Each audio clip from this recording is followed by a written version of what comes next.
All right, y'all, what's going on? It's Combo Breaker 99, all boxing everything. Make sure y'all subscribe. All right, y'all. So I'm back with my post-fight thoughts on this one, Romero versus Ismael Barroso. I really wasn't going to check this fight out, but the other night when I was on my live stream, I said, you know what? I'm going to check this one out. One reason I wasn't going to check it out was when I found out it was a title fight.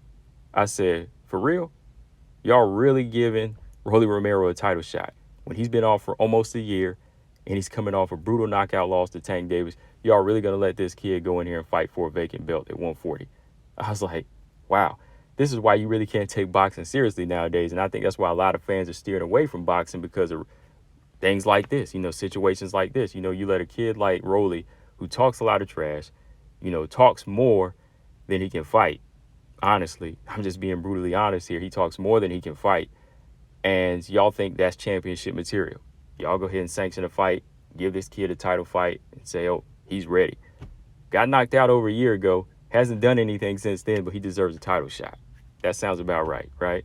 So I think that's why a lot of fans are steering away. And that's why I was about to steer away from this fight. But me being a boxing fan and wanting to see an upset, especially when everybody's kind of making fun of this guy, Ismael Barroso, who's, 40 years old, looks a little bit older, but, he's 40 years old and he's going to go in there and everybody thinks he's going to be this cherry or, this fighter that's just going to lay down, let the script write itself and just let him turn into, another body on Rolly's resume, right? But nah, man, he actually comes in there and puts on a spirited performance and was on his way to beating Rolly Romero in this fight, right? Outboxing him, dropped him in this fight, and had Rolly kind of rethinking his career, I think. I mean, if you looked at his body language and his eyes in this fight, Rolly really looked like he was thinking twice about being a boxer, right?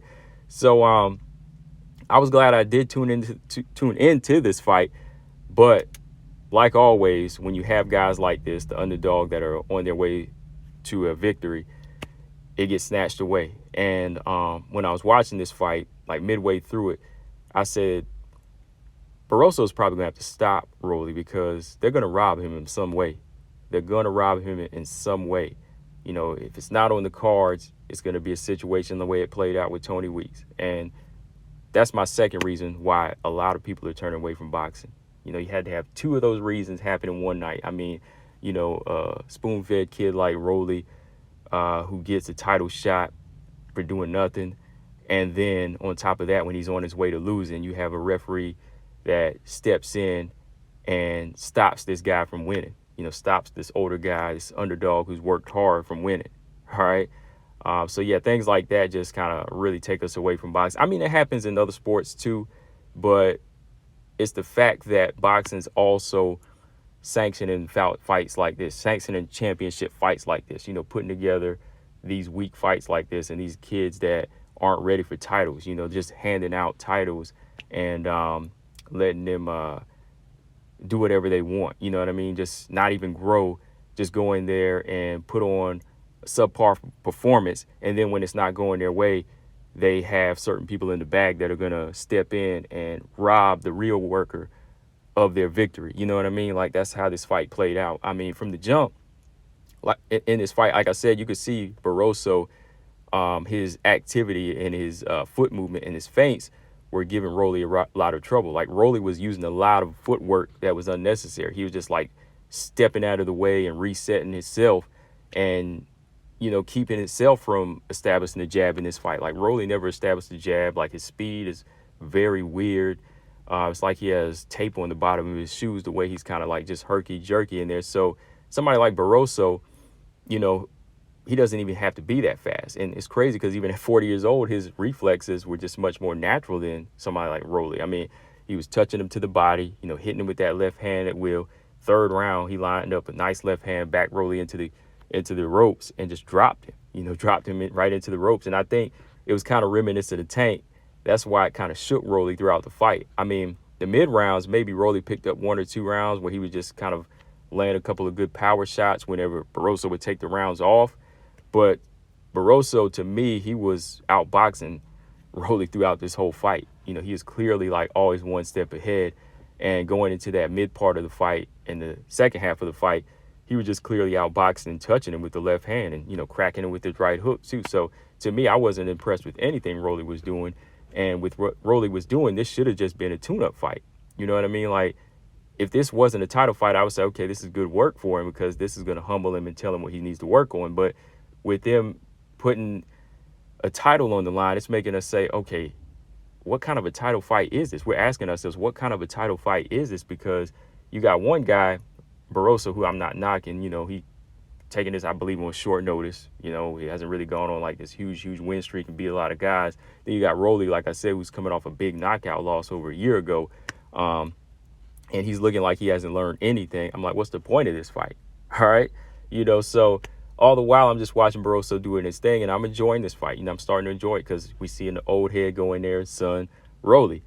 But the ninth round, like I said, when we got up to about like 6 and 7, I saw the unofficial scorecards. What's his name? The one announcer, analyst, he does a scorecard. He had like, I believe he did. Yeah, he did have Barroso ahead. So I was like, yeah, I have Barroso ahead as well. But in my opinion, with the way these rounds are I won't even say so close, but the way there's a lot of breaks in between and the way Rolly throws some flashy shots every now and then and the crowd cheers, they're going to rob this guy somehow. So I was like, I hope Barroso steps on the gas. But in round 8, Barroso won. Round 9, Rolly picks it up and he's able to knock down, which wasn't even really like a hard knockdown. He's able to score knockdown, knock him off balance. Barroso gets back up and he's back in the fight, right? He's right back in the fight. But as Barroso goes into the ropes, this is that opportunity. I was hoping that he was going to let his hands go and be careful here because I knew that the referee might be looking for something here, right? Because Barroso's up on the scorecards and there's 3 more rounds left, right? 10, 11, 12. Yeah, at this point there's 10, 11, and 12 left. So he's got to be careful.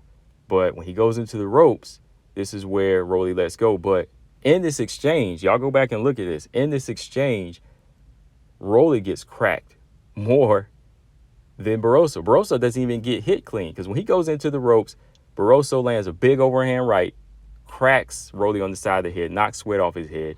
Then Rolly throws like this push punch, pushes Barroso into the ropes. Barroso comes back, lands another overhand right, cracks Rolly on the side of the dome. And then there's another push punch by Rolly and kind of pushes him into the ropes. And I don't know if the referee thought that was a good opportunity where he says, oh, he's hurt. But he saw it as a good opportunity to step in and stop the fight. And I was like, what is he doing? My first reaction was, oh, wow, man, y'all really going to steal this guy's victory from him? Because in no way was Barroso hurt. And in no way did Rolly land with anything that wobbled Barroso in that corner. I mean, he pushed him a couple of times with some push punches, but it was Barroso who landed the hard punches off of the ropes. This guy was hitting Rolly with some clean shots. I mean, those left hands, and like I said, the 2 overhand rights were enough to hurt Rolly and make you think, oh, Rolly's about to get hurt. But it's like when Tony Weeks saw that Rolly was getting hurt, he was actually saving him so he could give him the victory. And he did that, man. They gave this fight away to Rolly, 9th round TKO, something that he did not earn. Rolly never had Barroso really in trouble in this fight. Like I said, he scored this knockdown in the 9th, but he was never like one punch away from knocking out Barroso. And Barroso was never weary of the power. Like, Barroso was the one taking the lead in this fight and, to me, outboxing Rolly. So whatever the referee saw as far as body language, I think it was just made up. Like I said, giving Rolly a championship fight after a year off, it just kind of looks screwy, smells kind of fishy. And then the way they stop it like this, you're kind of like, something ain't right.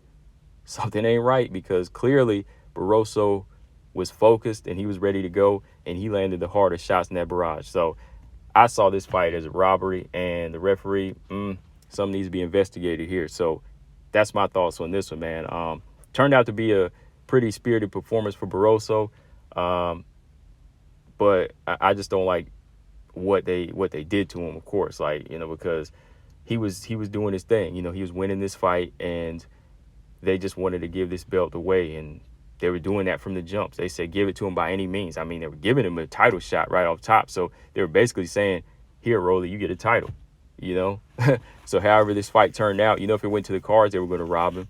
So they just robbed him in the middle of the fight, And like I said, I think this is why a lot of people turn away from boxing, because even though there's bad decisions sometimes in MMA, titles, there's just too many titles, and they're just giving them away to anybody. They're just giving them away to like these guys with big IG followings, or guys that just talk a lot of crap, See, at least back in the day, you had fighters that talked, but they were still backing it up. You know what I mean? Like, they still had a resume behind them. But a guy like Rolly, I'm not seeing any improvements. I haven't seen anything sharper from him from his last fight, and how could I? He hadn't fought since the Tank fight.